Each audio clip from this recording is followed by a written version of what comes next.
Hello, welcome to episode 2 of Building Curries from Portrush in Minecraft. In today's episode, we're going to be building the Beast, Crazy Frog, and Slush Station. But without further ado, let's begin with the time lapse. So, continuing from where we left off yesterday, we're going to be building the Beast. This is a KMG afterburner that was formerly owned by Ryan Crow and Albert Ottoman. It was also owned by a showman in France for a couple years. Up until 2017, this ride was known as Extreme, but then it was rethemed to the Beast by Ryan Crow. It did get a mixed opinion on its new paint scheme and artwork. So now, as you can see, I'm just building the first support. Later in the time lapse, I build the other three. So now I'm building the main gondola, and so what I don't get, why do people think the Beast is the freak out? They literally, even though they are made by the same company and do the same things, they're kind of different in some ways. KMG Afterburners have 6 gondolas, whilst KMG Freakouts only have 4.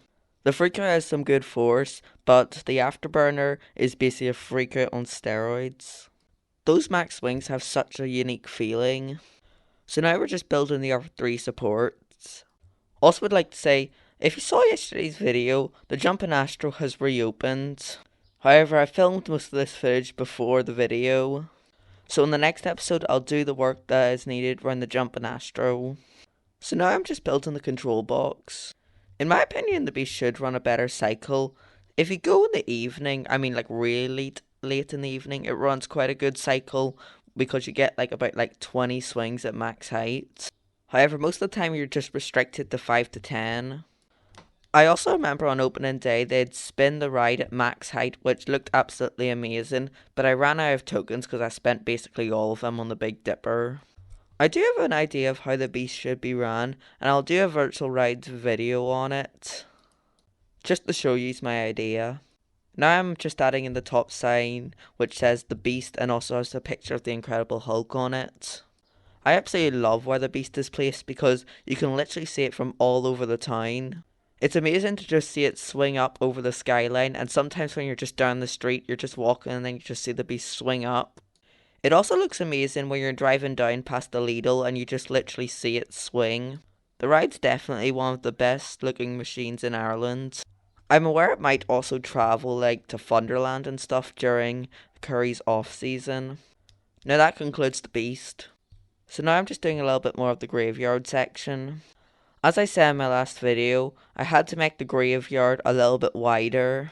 This was so I could build the Beast. I'm not really going to show much of this because it was quite boring. What's really in the graveyard now is just some parts for the Beast. Basically, to accommodate it, they actually had to tear away a wee bit of the backdrop. So you have parts of the backdrop lying along with the old height chart that was used on the Travelling Fair circuit. Surprisingly, the height restriction for it on the Travelling Fair circuit was 1.2. At Curry's it's 1.4, which is kind of weird. But let's just skip forward to Crazy Frog. So now I'm just quickly demolishing the airborne shot. The airborne shot's currently in Wicksteed Park in England. But now I just skipped away with the demolition and we're now building Crazy Frog. Crazy Frog is currently owned by Amanda Goss and Anne O'Connor. It spends most of its time travelling at Thunderland, but it formerly did operate at Disneyland Fun Fairs. And even before that, it was over in Scotland.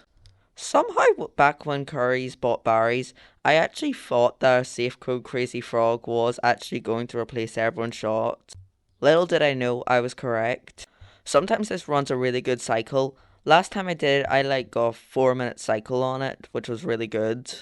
It was literally being ran at full force and the operator used every single program, except going backwards.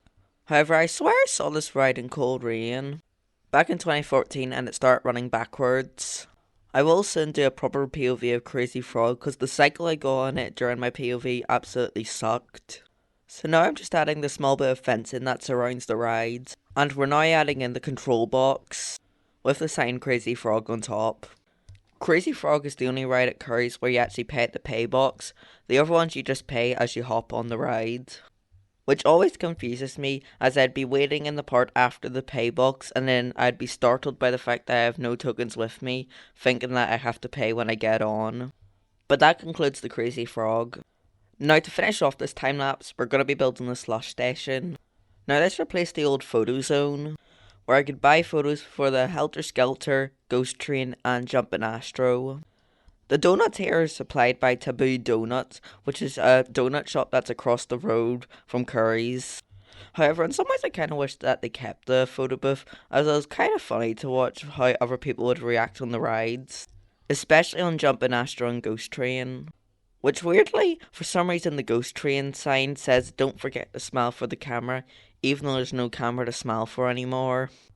And now to finish off this episode, I'm just gonna build the slush machines. So that concludes today's episode of Building Curry's Fun Park Portrush in Minecraft. I just looked a moment ago and I'm at 400 subscribers. Thank you all so much. We're on the road to 500. Thank you so much for watching this video, and goodbye.